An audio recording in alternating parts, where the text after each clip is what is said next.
Bem-vindos ao Out of the Box. No episódio de hoje, eu recebo um velho amigo, um cara que viveu intensamente uma das épocas mais importantes do rock de Brasília. Vocalista do Detrito Federal, professor de história, pai de família, punk de alma e totalmente fora da caixa, Alexandre Podrão. Além de relembrar histórias inéditas da cena punk e do rock de Brasília, a gente vai falar sobre o apelido Podrão, as loucuras dos anos 80, os bastidores de uma geração que mudou a música brasileira e também sobre o lançamento do seu novo livro, Crônicas e Mitos do Rock de Brasília, na época entre 1982 e 1994. Um livro que resgata memórias, personagens, histórias e momentos que ajudam a construir a identidade do rock de Brasília e que certamente vai se tornar uma referência para quem ama música e cultura brasileira.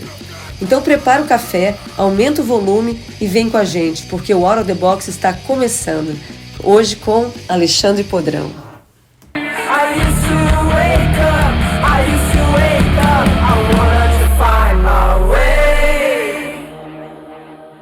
Bem-vindos ao Out of the Box. E eu tô aqui hoje com essa pessoa muito especial, esse meu amigo aí de longas datas, muita história, a gente tem muita história mesmo, a gente tem junto, né?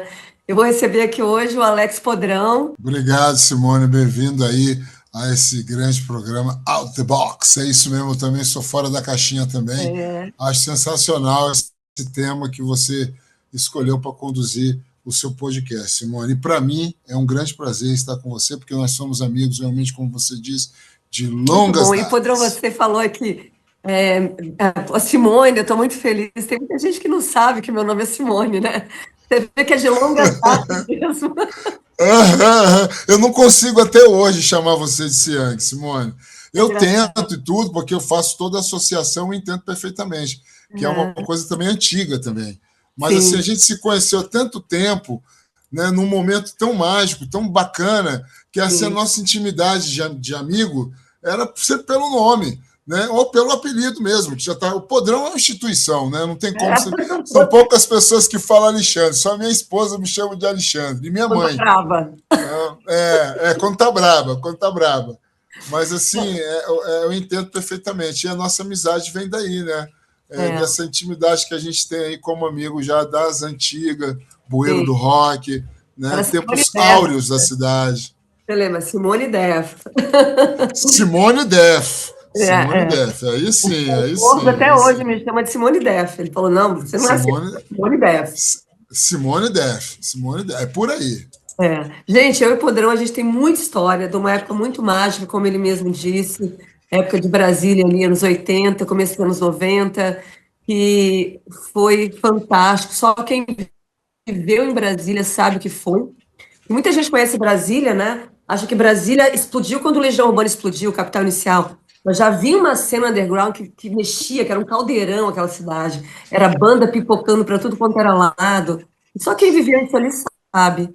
E o Podrão hoje está lançando um livro maravilhoso, que é o Crônicas e Mitos do Rock Brasília.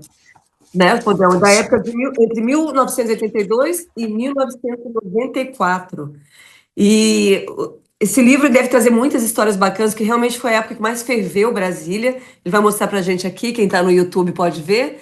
Crônicas e Mitos do Rock Brasília. Conta pra gente sobre esse livro, Podrão. Bem, esse livro, na verdade, é um fruto de uma pesquisa acadêmica de mais de 5 anos, onde eu resolvi depois reescrevê-lo de uma forma não tão acadêmica e mais pop, né, para um público mais diversificado. Porque a ideia de escrever um livro ela nasceu na época da minha graduação. Eu sou graduado em História e Geografia, né, pela Universidade das Pioneiras Sociais, aqui de Brasília, e depois a pós-graduação fiz na UNB. Né, e aí sempre trabalhando com esse tema, né, o tema do rock de Brasília, nessa época de 1982 a 94, que foi a época que eu atuei. Não só estive ali lendo, presenciando, mas também como fazendo essa história. Né? Fui agente histórico, né? A gente foi agente histórico desse processo histórico, sim, que é hoje conhecido como Rock Brasília ou Rock de Brasília. Né? E essa picada, né, o início disso tudo, realmente aconteceu em uma época um pouquinho, mas muito pouquinho antes da nossa atuação. Começa ali em 1977, 78, né? Inclusive até eu peço aqui a autorização aqui para você, Simone, para estar falando desse livro que É é do o Paulo, Diário né? da Turma, É, do Paulo Marques, Paulo, sim. né? Um livro É sensacional, cara, sensacional. maravilhoso. Bom, Olha, várias dicas fotografias, aí de livros o Podrão vai trazer. Tem muita história, hein? isso. E aí começa É. nessa época, né? Em 78, 79. Aí sim, a época da Colina, da Legião, da Legião Urbana com Plebe Rude, o Capitão Inicial, mas antes o Aborto Elétrico, Vigaristas de Istambul, né, Gestapo. Se eu for ficar falando É, aqui, sempre a vou gente enumerar um monte de falar para a banda. galera que Que está no o aborto livro, que elétrico, está no livro. leia o livro, mas o aborto elétrico foi antes do Legião Urbana, né? Era o antigo Legião. Renato Russo fazia parte do aborto elétrico, né? E a coisa Sim, era da UNB, era onde a galera se encontrava na UNB. sim, sim, sim. Era, a verdade, era uma área de residência dos professores da UNB que vinham de fora, né? Eles vinham de Angola, Estados Unidos, Canadá, enfim, de países estrangeiros, e aí eles começaram a morar próximo à universidade. E aí foi chamado de colina, né? A topografia era um pouquinho mais alta, aí estava todo mundo lá e eu ia para lá, moleque. Né? Isso foi em 81, cara. Assim, 3 anos depois dessa explosão toda. E aí o pessoal, vamos lá conhecer os punks e tal. E eu estava já curtindo punk rock desde meados de 1981. Comecei eu estou falando, Simone, eu vou falando sem parar. Você precisa me interromper, porque eu vou contando toda a história, né? Vamos fazer uma coisa aqui dessa história. Você falou, vamos lá conhecer os punks. Você era punk, você ouvia punk rock, Sim, mas tem sim, sim. punk na colina, os professores também não? Não, porque lá ficava, era grande concentração da galera do punk rock do New Wave, porque esses aí eram filhos desses professores estrangeiros. Então, eram os caras que traziam esse material para a gente. Então, o primeiro levante punk que eu tive contato, apesar de eu ser da Asa Sul, e a minha história vem com a revistinha Pop, era o alemão, inclusive, do Fallen Angel, que me dava as revistas, e eu achava legal aquilo tudo, né? Puta merda, olha, um visual novo. Comecei a me apaixonar pela estética. E depois fui conhecendo os Sex Pistols, Ramones, que meu pai trazia da Zona Franca de Manaus, e trazia Kiss para o meu irmão, trazia o Iron Maiden para o meu irmão, porque o meu irmão já era mais do heavy metal. Sim.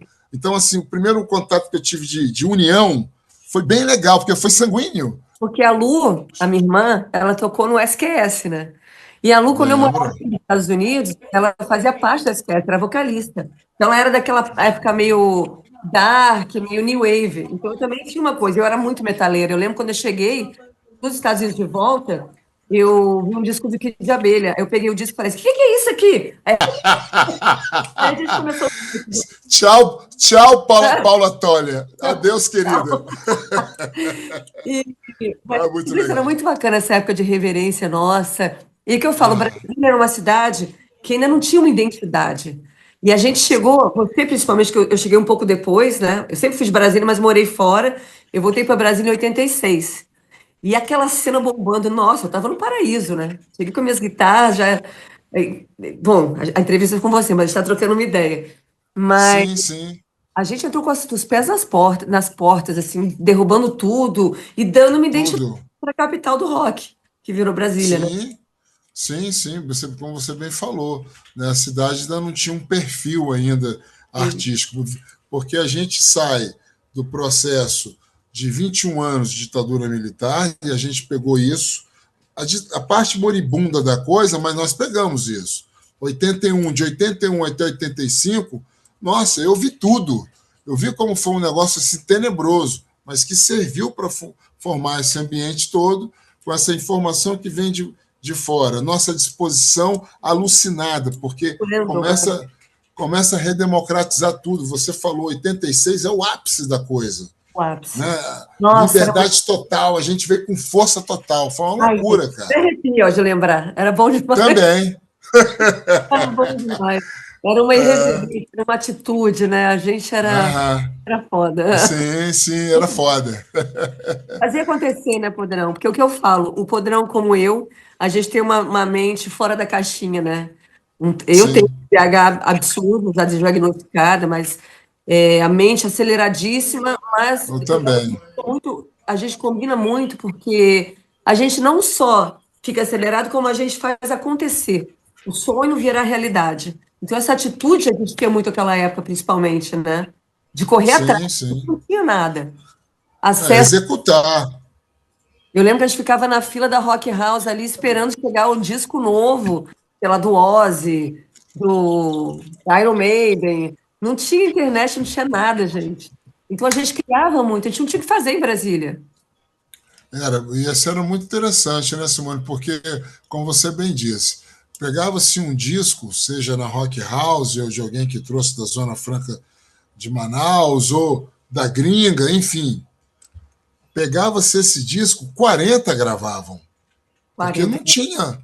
Porque não tinha como ir lá hoje, como a gente vai na Discodil, como a gente começou a ir na Discodil 2001, Sim. e depois hoje você vai em várias outras lojas e você tem aquele casting de bandas para você escolher. Fora o que você pega na internet, né? E como eu ia dizendo, então, como era a questão de você conseguir esse material, né? Essa discografia toda, né? Eu estava escrevendo outro dia sobre os discos que nos acompanharam, que fala sobre os discos, né? Além dos shows memoráveis, tem os discos que nós gostávamos. Muito Então, bom. E assim, pergunta para você aqui, que o pessoal já mandou aqui no Instagram, e uma delas é essa, e a gente vai falar no finalzinho sobre o seu disco favorito, seu livro favorito. E é, e era complicado, né, Simone? Um comprava e 30 gravavam. Era dessa forma, né?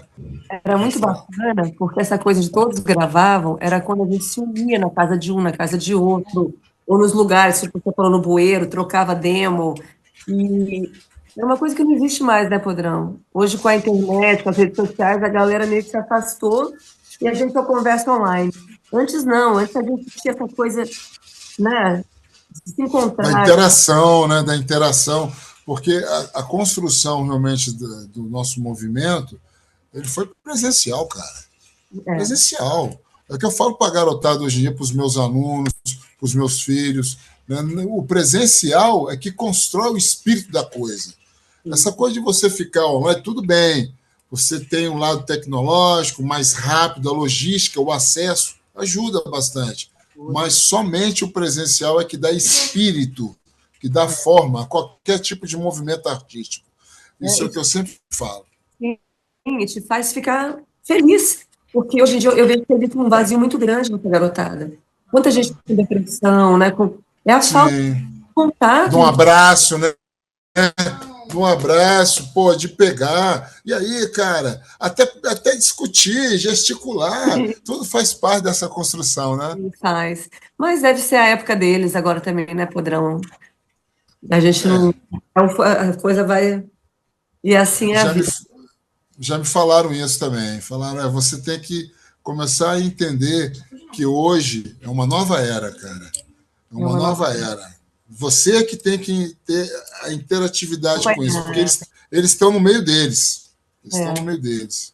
muito louco esse processo todo, a nossa vida que né, passa.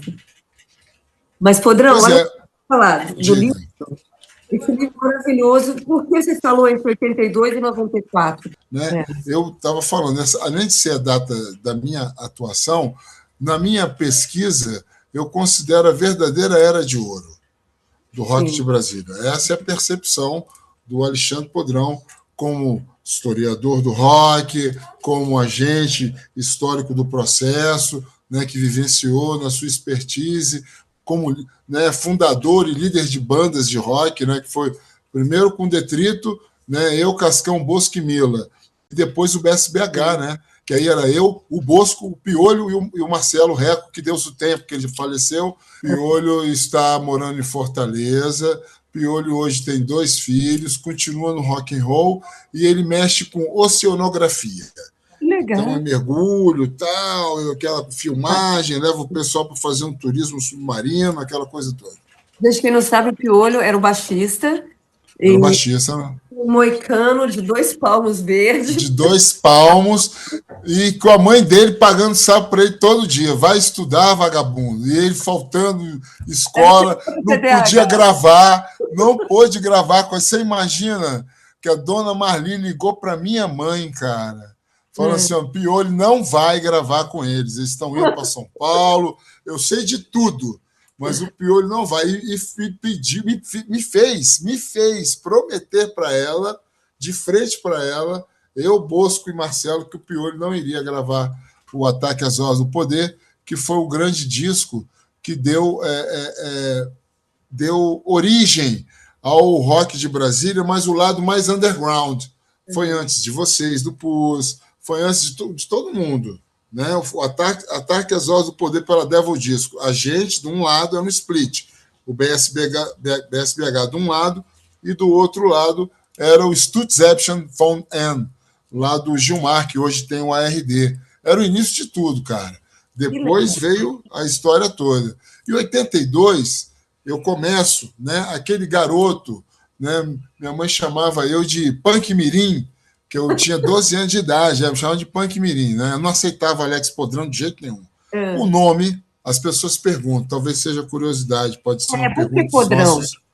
Por que Podrão? Vamos lá.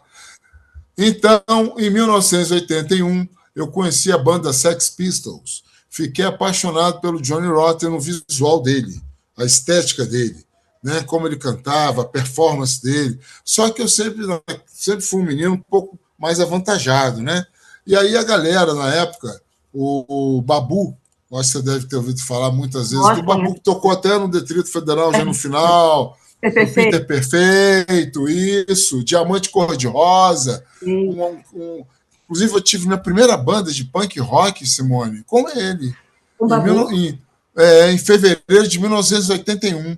Juntou ele, eu tinha 12 anos, ele tinha 15, o Paulinho, irmão do Luiz Kiss, que é o Paulinho Lixo no baixo, ele se vestia igual o Sid Vicious, e nós tínhamos o Danilo Xeracola, o Danilo Sniff Glue, que foi um dos que criou a base do Raimundos, cara. Bem lá nos primórdios de tudo. O Danilo. O Danilo mora hoje no Rio de Janeiro, ele trabalha com TI. O Danilo, acho que você deve ter cruzado com o Danilo, porque ele andava muito com o Digão. Então. Mas naquela época onde não existia ainda o Raimundos. O Rodolfo, o Digão, o Danilo, o Caniço se conheciam, mas eram apenas amigos muito novinhos. Eles acompanhavam o Distrito Federal. Tanto é que no documentário deles, Andando na Pedra, que está no Globoplay, acabou de ser lançado, a banda que entra lá com todas as evidências onde eles se declaram fãs, se declaram como banda referência, é o Distrito Federal. É aquele vídeo que a gente gravou no Misto Quente, eu, o Cascão, o Will e o Paulinho Lixo, onde o Podrão pisa pela primeira vez no Rio de Janeiro, em 85. Gente, para quem não sabe, era a banda do Podrão, igual ele tá falando aqui com o Cascão. E quando eu voltei dos Estados Unidos, eu acabei entrando na banda também. Foi quando o Podrão não tava mais. Eu entrei nessa outra fase do Detrito. Foi muito bacana tocar com eles e tudo, mas eles começaram para um lado mais pop. E eu tava muito no metal. E aí eu acabei abandonando a banda também, porque eu me negava. Não sei se você lembra quando eles tocavam a balada. Como chamava aquela balada? No disco? Ah, esqueci. Quando eles tocavam aquela balada, eu saí do palco. Era o Bloco K? Não, era uma outra, eu acho.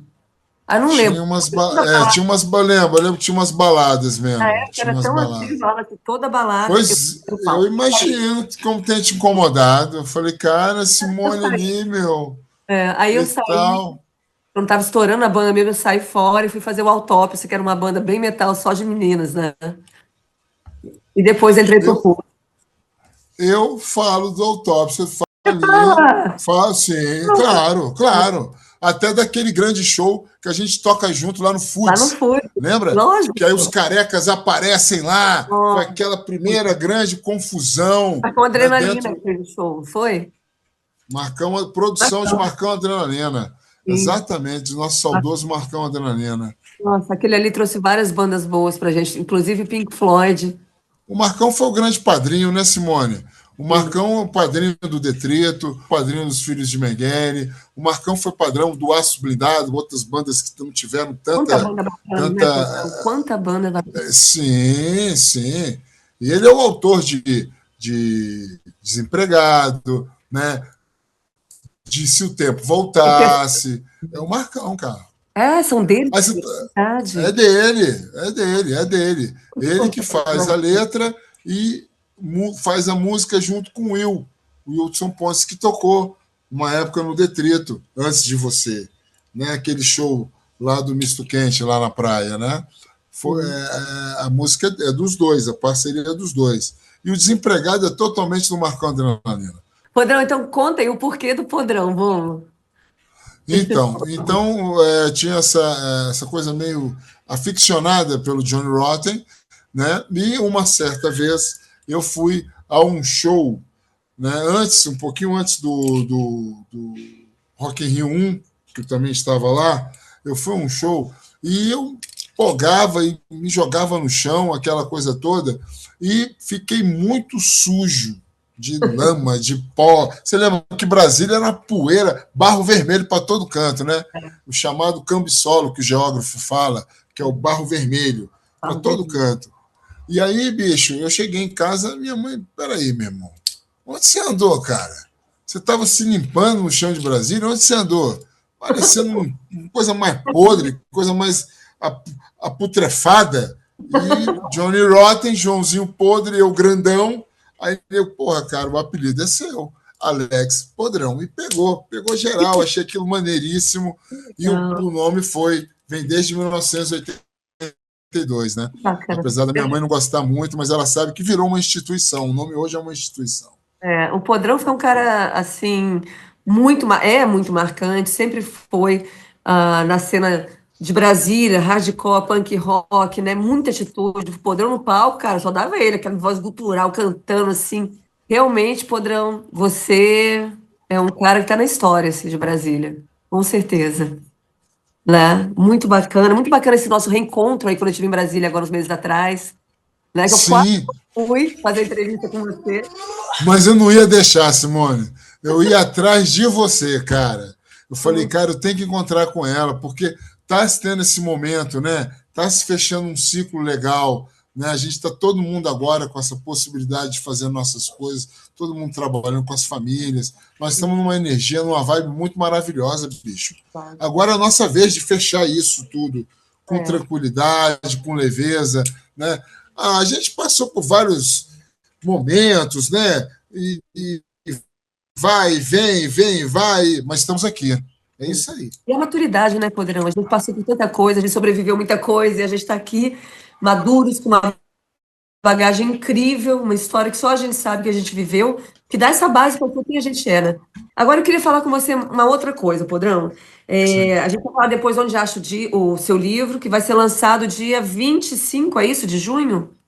25 de junho, no Teatro dos Bancários, às 19h30, contando com essa mega artilharia de escritores, né?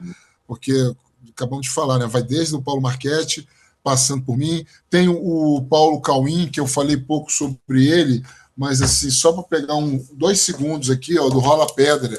Foi o cara que escreveu sobre o Teatro Rola Pedra, grande usina, cara. Essa foi a grande usina, você sabe disso, Teatro Rola Pedra em Taguatinga, que ligou o plano à periferia. Olha que legal, bicho. Então, assim, a gente fez tudo que a gente tinha que fazer, mas era o nosso ambiente, aquele formato nosso ali, que era plano piloto, né? A gente saía, dava uns rasantes no Guará, Taguá. Esses autores vão estar lá no dia do lançamento? O Paulo Marchetti. O Paulo está morando em Brasília? Não, o Paulo está morando em São Paulo, ele foi para a MTV, ficou um tempo na MTV, né? E agora ele é escritor, até me inspirou em fazer mais tarde a enciclopédia do rock de Brasília, de A a Z. Que aí sim eu vou entrar com uma perspectiva mesmo de historiador de ofício. Aí é uma coisa grande mesmo, não é só o professor de história que era roqueiro e fazia parte das bandas de rock, não. Agora já é uma coisa um pouco mais séria. Eu amo que a gente, sabe, a gente está numa fase muito boa de produção, né? A gente desbravou muita coisa, né? Desbravou, meu. Pô, a gente abriu a picada. A gente abriu a picada e foi, cara. E entrou mesmo no Mato Denso. Nós fomos bandeirantes do rock, bicho. Nossa, Isso, quando a gente abriu a Maior Produções lá, eu ia de colar cartaz, a fazer segurança do show, tudo. Tocava, fazia segurança, colava o cartaz. Era uma loucura. olha que doideira, olha que doideira. E a Moche, eu falei até no livro também, que tem você e Ronan, tem um diferencial, porque vocês trouxeram todas as bandas da Cogumelo, cara. Verdade. Bicho, abriu essa coisa do metal em Brasília, responsa de vocês, meu. Porque a gente foi fazendo o punk aqui, o crossover ali, o hardcore crossover ali, umas coisas pontuais. A Mosh pegou assim uma espécie assim do baú da onda e abriu tudo. Isso foi do caralho, porque hoje se tem o heavy metal em Brasília, se tem o rock extremo em Brasília, se tem a galera do hardcore punk que ainda continua marchando, com certeza tem influência da Mosh também, cara. Claro que tem. O underground de Brasília agradece demais. Com certeza. Foi muito, muito legal fazer isso. A gente fazia com amor, né? Com muita vontade, muito. A gente queria muito tudo isso. E quando a gente quer muito uma coisa, a gente vai falar sobre isso agora, a gente joga para o universo e isso acontece, porque a gente acredita. E quem vê o Podrama, assim, todo cheio de anel de caveira, vocalista do BSVH, do DP Federal, enfim, escritor, professor de história, não sabe que o cara é um budista e que ele é. E isso traz muita paz para Sim, a meditação. sim. Como você entrou? Há 15 anos eu já sou estudante praticante do Shinbudismo. Aquele nosso templo é um templo que é considerado o maior templo budista do Distrito Federal, né, que veio com a migração japonesa que vem de Brasília, com convite de Juscelino Kubitschek para poder fazer o cinturão verde da cidade. Então, essa turma, os Satake, né, os Michinaga, né, os Cochinin, né, e vários outros nomes, né, vieram nessa vinda da migração que veio mais ou menos em 1956, 57, quando o Juscelino chamou para poder vir fazer o Cinturão Verde de Brasília. Bem, naquela região onde está o templo, era muito próximo ali da casa do Ronan, ali na 316/315 Norte, nós temos uma área ali que foi destinada à área espiritualizada, segundo Juscelino Kubitschek. Então, você tem desde 1915 lá com a Legião da Boa Vontade, vem descendo por várias igrejas católicas, né?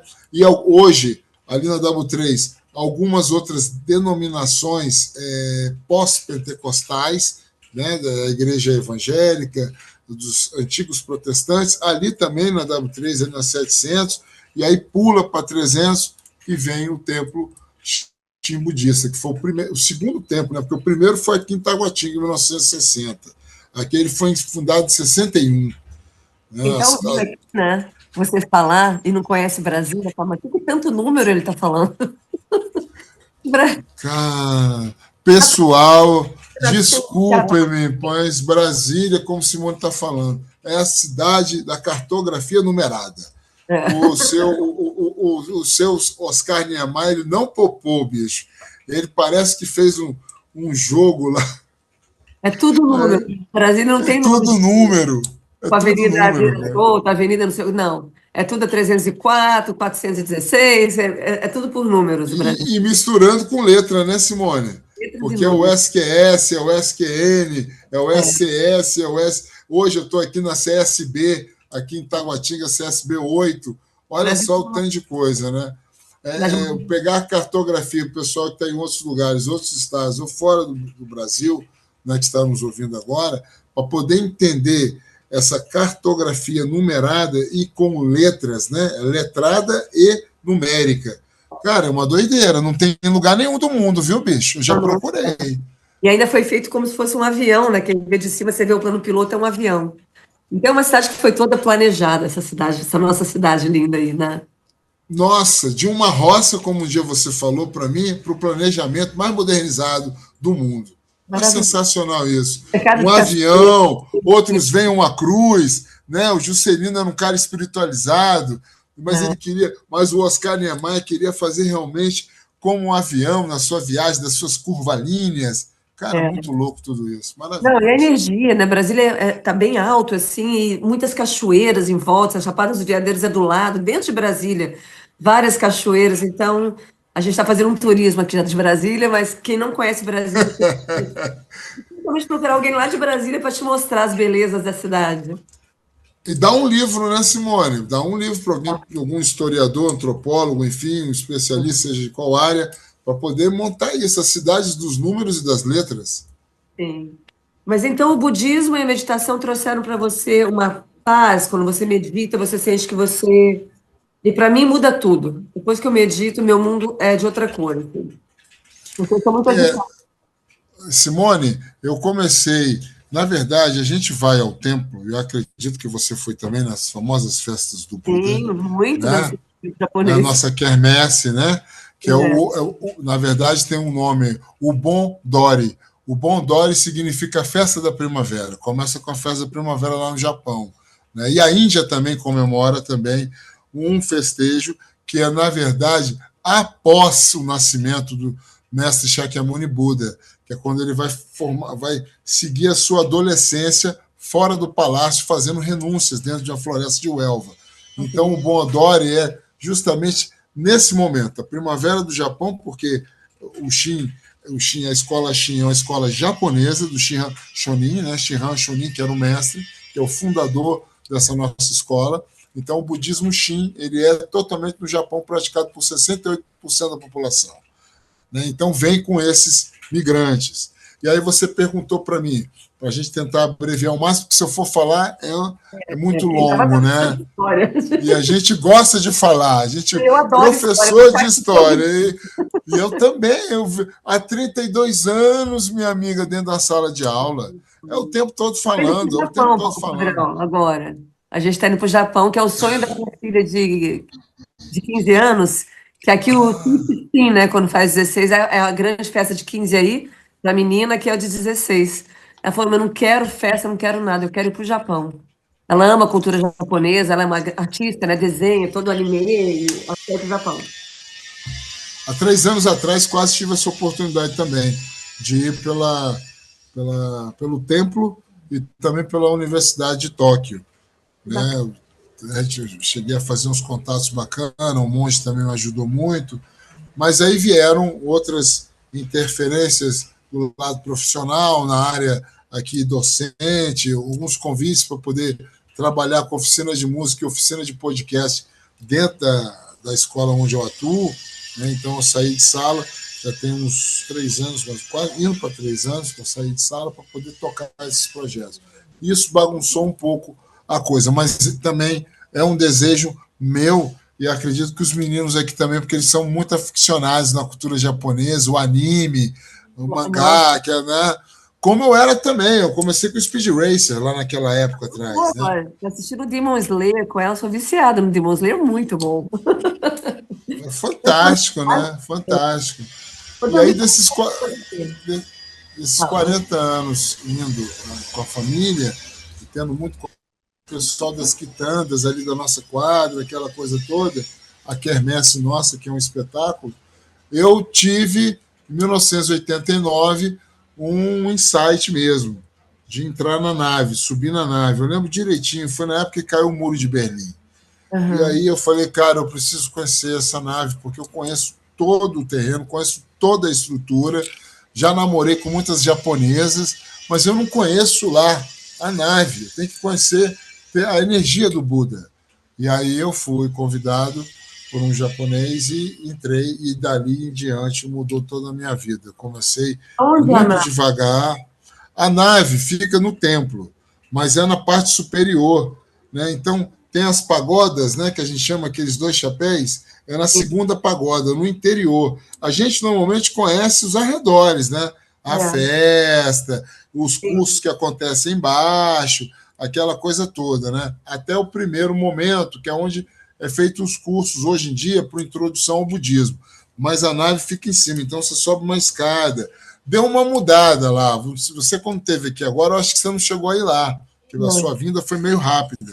foi. Deu uma mudada, deu uma reformada no interior, mexeu-se também na nave, Qual né? que é a Deu uma diferença de reformada. ir até a nave? A, a nave é o centro do templo, aonde fica o Buda Amida, que veio do Japão, é o único Buda que veio do Japão, a estrutura mesmo do Buda, veio toda ela do Japão.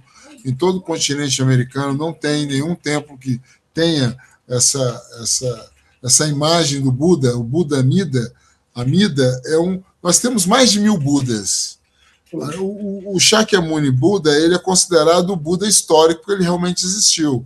Mas os outros Budas, né, se eu fosse ficar aqui numerando para você, elencando que são vários, são quase 1000 ou mais, né, são estereótipos, são visões transcendentais desse Buda. Pessoas que vieram à Terra e conseguiram a iluminação e se tornaram Budas. Porque todos nós podemos. Encarnações, talvez. Como? Outras encarnações de Buda. Porque nós temos o processo evolutivo, é uma samsara, né? Esse mundo é uma grande rodoviária, a gente sai, vem, sai, vai. Isso dentro dos valores do budismo, do orientalismo e do espiritismo, que a gente também vê muito isso no kardecismo, né?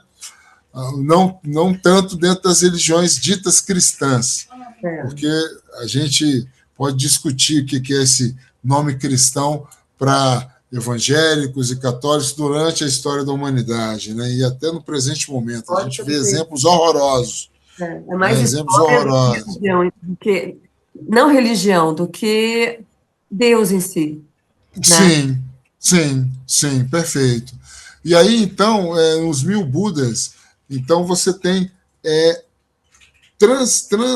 projeções do que foram essas pessoas que alcançaram as iluminações e se tornaram Budas. Então você tem mais de 1000. E o Amida, o Buda Amida, é o Buda do Japão. Né? É o Buda do Japão. Já na Índia você vai encontrar vários outros. No Japão, o único Buda, o Buda do Japão, chama-se Amida. Né?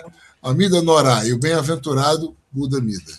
Então, aí essa imagem veio toda ela da cidade que rivaliza com Tóquio, Kyoto. Veio de Kyoto, né? Onde é o nosso templo sede. É o templo de Fênix, em Kyoto, onde eu pretendo conhecer. Não, vou te passar tudo aí, você vai fazer um tour. Bacana. Então, e aí eu tenho essa ligação, né? Também o orientalismo também me demanda para outras searas também. A minha matriz é o budismo, é o Shin, mas eu tenho muito contato com o Zen budismo, eu tenho muito contato com o budismo clássico, né, que é o budismo indiano, né, eu frequento o SEB, que é o... Como um professor de história, com certeza você quer navegar por tudo isso, né? Sim. Tudo isso, né? Sim. Eu gosto muito também, sempre dessa parte espiritual muito... de procurar por respostas, né? Procurar por respostas. Sim. Agora, essa sinergia, essa simbiose espiritual tem me feito, ao longo do tempo, muitos bons benefícios, viu? Para encarar muitos problemas. Então, a gente tem nossos karmas, tem as nossas... no budismo, a gente fala nascimentos, né? O espírita chama de reencarnação. A gente chama de vários renascimentos, né, que a gente tem, que são em várias esferas, né? Você sabe que eu sou discípula de Yogananda. Yogananda veio da Índia, né? Ele trouxe a yoga aqui para o Oeste, né? Para os Estados Unidos, tudo. Inclusive, ontem eu estava no templo dele, que fica ali em Palisades, Piazza de Malibu, que é maravilhoso. Eu sou discípula dele desde que meu pai faleceu, vai fazer 6 anos. 6 anos tem. E a minha vida mudou. E ele fala do karma, e a gente está entrando aqui já num assunto de religião que eu amo, de espiritual, né? Não Sim, só... eu também. E aí ele fala que o karma, a gente vê que a gente não precisa, às vezes, ficar com esse karma, a gente pode, nessa própria vida, diminuir esse karma, né? E, de repente, acabar com esse karma aqui, dependendo das suas atitudes, como você faz aqui. Você acredita nisso? Sim, claro. Nós estamos tendo essa oportunidade. Está sendo dado a nós essa oportunidade. E no budismo a gente fala essa fase da vida, essa como ser humano, é um momento ápice, porque nós viemos em outros ambientes também, em outros ambientes, né? Mineral, vegetal, animal, e agora é dado-nos a oportunidade na fase humana. E agora é a hora da virada. Agora é a hora da virada, de fazer Agora é a diferente, hora que poder agora a gente está interromper, né, muito. a glândula pineal através da meditação, como você falou, que é importantíssimo. Né? Minha A esposa tem me frequência, cobrado isso. É isso. a Isso. Minha frequência dos esposa. nossos chakras alinhados, o nosso contato com Isso. o universo nós somos. Né? Das energias, é que eu falo, sempre falo isso. Porque assim, você sabe, quando tem tias um pouco mais velhas, eles sempre assistem muita televisão. Então eles pegam tudo que é energia ruim e eles falam só disso. Eu falo, gente, eu não quero, por quê? Eu não posso mudar isso. Eu fico frustrada. O que eu posso fazer, eu faço. Eu sou uma voz porque eu posso ajudar. E eu gosto de me conectar com as coisas boas do mundo, as energias boas. Eu acho que a gente tem vários níveis aqui energéticos nesse mundo, né? Sim, sim, com certeza. Você abre, E- você recebe. E, e é isso, eu acredito muito nisso e eu tento espalhar isso para minhas filhas, para quem está ao meu redor. Mas isso, Perfeito. né, mas a gente conquistou isso ao longo de muitos anos de estudo, Muitos. vivência. E é difícil, às vezes, a gente querer que uma pessoa próxima, um filho, ou sua esposa, meu marido, entendam como a gente já entende esse assunto, né? Que é muito espiritualizado, é muito assim. É um irmão de alma. É meu primo, mas é meu irmão de alma, é o Kiko Pérez, que é meu primo. E Acredito. o Kiko é um cara sensacional, assim, é um anjo também. Eu tinha que falar dele, que ele fala em todas as entrevistas. Então, beijo, Kiko, para você. Você é sensacional. Beijão, Kiko. Inclusive, é um que podia tocar nessa banda que a gente vai montar em Brasília. A gente fazer Ah, ele junto. vai adorar. Ele vai Né? adorar, porque ele já me cobrou essa lá Já? atrás. Já. Bacana. Menina, nós temos uma artilharia boa. É só a gente sentar e bater esse papo aí que vai longe. Já Nós joguei vamos ideia. ter, quer dizer, não, já está jogado, já está jogado, o universo já está fazendo já a sua digestão espiritual do que a gente acabou de proferir aqui agora. Vai dar Amém. certo, vai dar certo, vai dar certo, vai dar Padrão, certo. eu queria agradecer muito você hoje aqui. A gente, pessoal que estiver em Brasília, não perca o lançamento do livro Crônicas e Mitos do Rock Brasília, do Alexandre Podrão, De né? 1982 a 1994, contando não só com a minha história, mas dessa daí que vos fala, viu, pessoal? Simone Def, Simone querida, Ah, Podrão. irmãzona, e participa dessas aventuras fantásticas, dessa epopeia Maravilhosa. do rock. Caixinha de perguntas, ó. Primeira pergunta vem do Rodrigo, de Brasília. A sua banda favorita? Que marcou sua vida? Bem, essa pergunta os alunos fazem, alguns amigos também fazem. É uma pergunta altamente capciosa, porque assim, eu fico tão triste de responder e não ser, né, legal com os outros, né? Tem outras, Porque são né? muitas bandas, muitas bandas. O próprio Sex Pistols, que a gente acabou falando aqui, foi uma banda que me chamou muita atenção e até hoje me chama. É muito Né? É bom. uma banda assim que eu tenho um carinho muito grande, porque ela mudou a minha concepção de menino, muito novinho, que ficava lendo histórias em quadrinhos da Marvel, brincando com Playmobil, para o mundo do rock. Né? Me Sim. trouxe para outra era, eu fui para um outro ciclo, cara. Então, Você assim, os Sex Pistols, né? Os está para próprios. você igual esse DC tá para mim. Foi aquela mudança Perfeitamente. exatamente. Que você fala. A gente tem muita coisa em comum, Podrão, impressionante quando você fala. Mas você pode então falar que é o Sex Pistol, porque foi muito É importante. isso, o internacional. E no Brasil, que me chamou muita atenção, onde eu falei, eu tenho que ter uma banda de rock, foi a banda Cólera. Quando eu Concordo. escutei o Grito Suburbano, que foi aquele disco que tinha o Cólera, o Olho Seco, né? E eu fiquei assim, e o Ratos de Porão, inclusive, eu fiquei assim muito envolvido com aquilo tudo. Eu falei, isso foi em 81, foi apresentado a mim também. Então são os discos que mexeram muito comigo, assim, de rock, né? Beleza. Ó, tem aqui um do Edu. O seu livro favorito, o livro que você indicaria O hoje? livro hoje, atualmente, agora no ato, Eduardo Bueno, que para mim é um dos maiores grandes escritores Vou botar, desse pera aí. país, né? Que é um jornalista que trabalha com jornalismo de história e dessa vertente, que é a história pop, né? Que não é tão massiva quanto a história acadêmica das grandes academias. Né? E é o livro chamado Brasil, uma história. esse livro, para mim, acabei de lê-lo pela segunda vez. É Olha, fantástico. É minha Bíblia, entre aspas. deixa eu te fazer Muito uma legal. pergunta, antes da última pergunta aqui do Fora da Caixinha. É, se a gente quiser comprar, por exemplo, aqui nos Estados Unidos, quem é brasileiro, mora fora do Brasil, como que faz para comprar? Bem, você tem a editora Caravana, que é uma editora mineira que lançou o livro no site deles, editora Caravana, né? E na Amazon.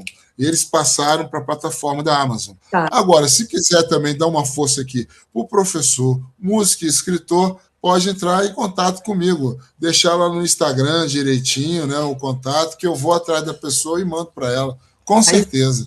Instagram do Podrão porque quem está só ouvindo aqui no Spotify não vai ver, a gente vai botar na tela, mas você pode falar. Alexandre Podrão. Botou Alexandre Podrão já chegou a mim.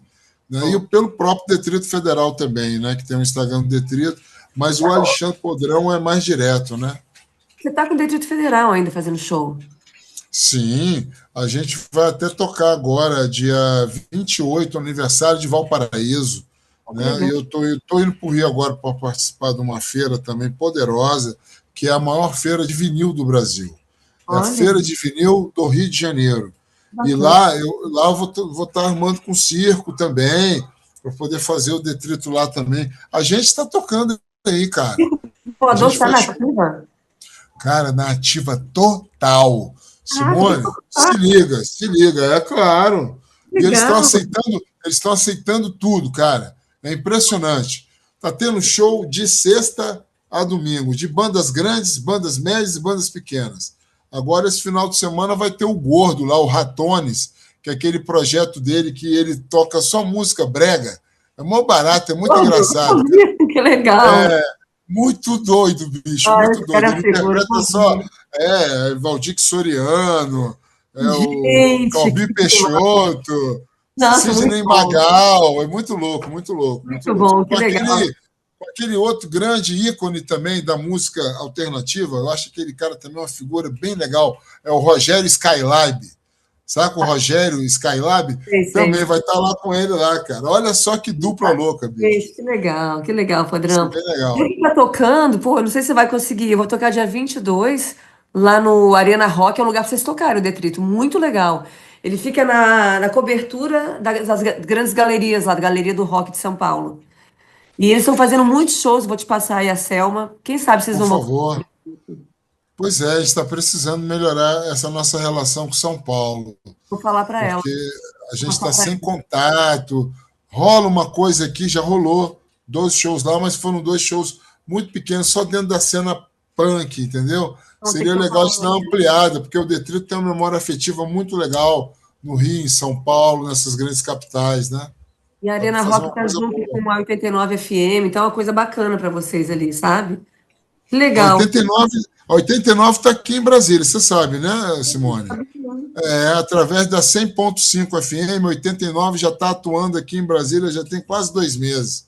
Poxa, que Rádio Rock aí que está no pau 24 horas, e breve vai estar abrindo a programação, né, para a gente daqui também, aí já é uma outra história. bom, Mas animal. está com a programação animal, 24 horas, só rock and roll, pela Ixi, 100.5. Podrão, última pergunta. O Sim, pior querido. e o melhor show que você lembra? Da sua carreira. Pode ser com Detrito, com o BSBH. O melhor show que eu fiz com o Detrito Federal foi esse do Misto Quente, na Globo. Porque marcou a minha vida, né? Eu era um menino, de repente eu estava tocando assim no meio da rua, em parada de ônibus, de repente naquela superestrutura, numa praia gigantesca, com 1.000 holofotes, mais de 5.000, 7.000 pessoas por causa do Tim Maia, que a gente tocou junto com o Tim Maia. Eu conheci o Tim Maia Porra, que nesse legal. Ele foi no evento. show. Esse cara aprontou, bicho. Eu não vou É? contar agora, que é uma outra história, Olha, o pessoal vai né? querer saber dessa história do Tim Maia, hein? Mas ele me coloca numa situação Ai, doida. E eu não estava preparado para isso, porque eu era um menino de 15 anos, ah, né?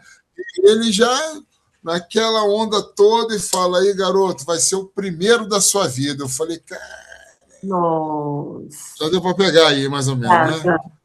Mas E ele era, aí cara, era muito bom. ele é sensacional. E aí montaram toda uma estrutura para ele que o Detrito usou também, né?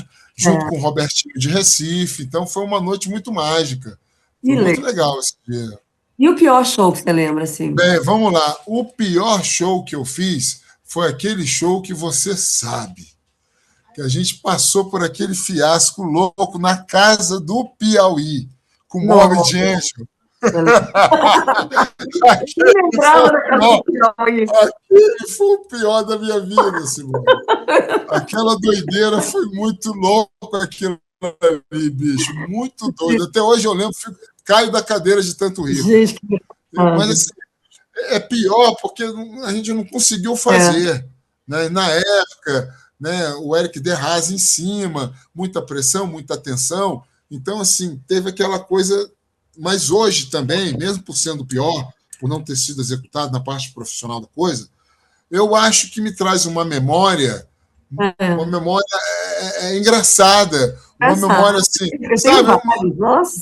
Dá para entender, você ser, ao mesmo tempo você tem uma coisa que não foi legal, mas hoje você ri daquilo tudo. Lógico, mas engraçado? As mais engraçadas são essas, as que não deram certo. As que não deram certo, exatamente, né? Essas são as grandes roubadas, as grandes roubadas. Não, vou ter que te contar uma roubada aqui, para ver quem está ouvindo vai lembrar. A gente fez um show, a mostra, chamava Baile das Eleições. Foi bem no dia do debate do Lula e do Collor. Gente, a gente fez um puta show, não foi ninguém. Eu ficava na bilheteria chamando as pessoas da rua, pode entrar de graça, ninguém foi nesse show. Não teve um pagante. Acabou, não teve show. Foi aí em Brasília, eu não lembro onde foi, mas foi um fiasco. Cara, olha só que doideira, né, cara? E hoje a gente dá esses sorrisos todos, né? Eu acho que o mais legal é isso, né? Que não virou trauma, não virou nada disso, né? Nem mágoa, nem raiva, nem nada disso. É engraçado. Por isso que eu falo que o livro vai ser muito legal. As pessoas me perguntaram, Podrão, o livro Crônicas e Mitos do Rock de Brasília, qual é a grande essência, qual é o grande mote disso tudo? Provocador. Não guarda, não, eu vou comprar na Amazon. Eu quero ler, tá bom? E quando eu for para Brasília, eu levo, você me dá a dedicatória. Você vai adorar, todo mundo se vê ali. E você está lá. Eu vou comprar agora. Podrão, muito obrigada pela entrevista, de verdade, de coração. Foi, sensacional. Eu agradeço, meu amor. Muito obrigado mesmo aí pelo seu carinho, pela sua atenção.